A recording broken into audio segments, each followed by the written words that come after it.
Hey crafters, it's Darling Craftolate or Raven here, and today I have a basics video and I'm doing 16 clay tips for 2016. This was a requested video from one of my great friends and one of my subscribers, so I thought I would make it. So here we go. Tip number 1, baby wipes. Baby wipes are amazing, they are really great, they're affordable, and you want to make sure that you wash your surface and your hands, and I recommend doing a circular motion where your finger pads are, just to get in there. And you want to make sure you clean your tools, all of them, before you use them. I also recommend having very short nails, and all these will help keep your clay clean. Tip number 2, know your clay oven and timing. Every oven's different, whether you're using a toaster oven or an actual oven, and you want to make sure you read all of your package instructions. If you're a beginner, these are really great sort of outlines to follow. Of course, every oven is different, and definitely use an oven thermometer if you're unsure of the temperature. Tip number 3, once you've gotten that temperature down, you can experiment and adjust. And some things that can make you adjust the temperature or the timing could be bakables like pens and mirrors. And I know I bake at a lower temperature for both of these than I typically would, and sometimes just lower temperature and for longer. And then also, if you're mixing clays, they all have different timings, and sometimes, you have to kind of play around with what works and what thickness, etc.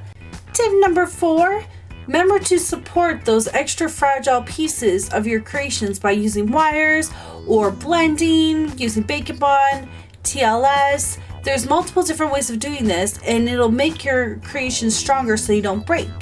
Tip number 5, pre-bake for up to a quarter of the time as a save state of your creations. I sometimes do this at a slightly lower temperature, and what this does is it actually allows you to be able to add on to your creation without worrying about squishing it or losing its shape or as much color transfer, like working with whites and beiges, etc. Tip number 6 is all about glaze.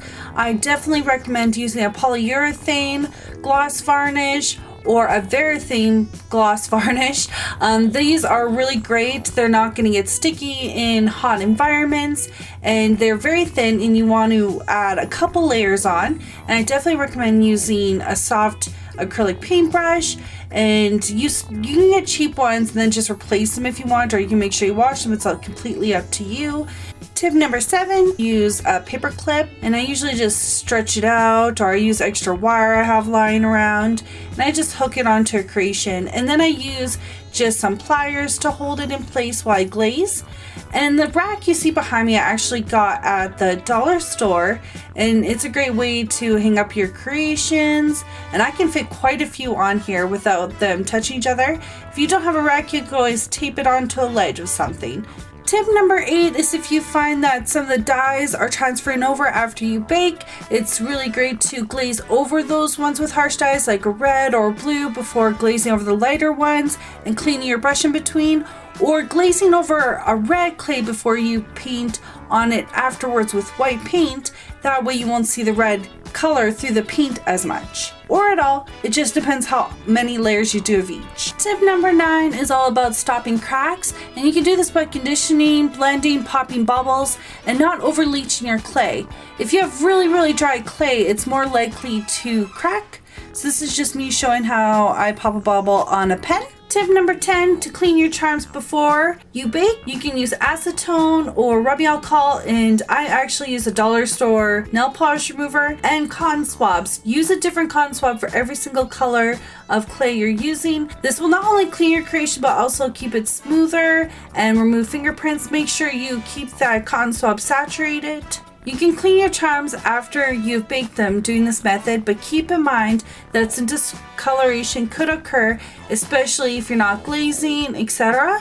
You can also gently scrape light clays after baking, but keep in mind you might have to scrape the entire color, and to do it very lightly. I typically will only do this on white or the faces on my chibis. Tip number 11, to paint your charms, I would definitely recommend acrylic paint. You can definitely use a more high quality brand than I use. Use dotting tools, paintbrushes, toothpicks. There's so many different options. Just paint with what you feel comfortable with. Do not use enamel paints or nail polish. It could become tacky and could ruin your creations. Tip number 12 is that there are so many different things that you can do to make your creation your own. There's chalk pastels, glitters, micro marbles, powders. You can texture using aluminum foil, toothbrushes, and you can add cool findings. The possibilities are endless, so play around with it. Tip number 13 is don't be afraid to make your own tools. You don't have to buy every tool out there, and that could get quite expensive.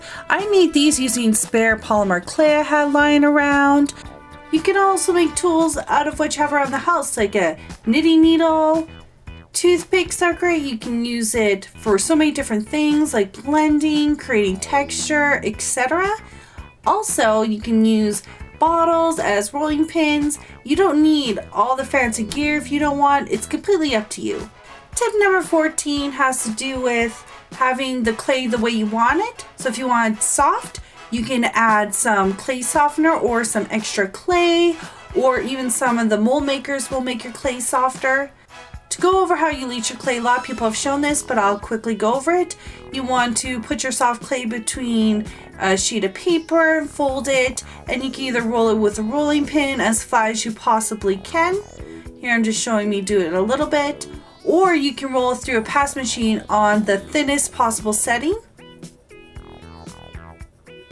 I typically put it through once, just all the way through like that, and then I actually half the paper and I do it again just to get it even thinner.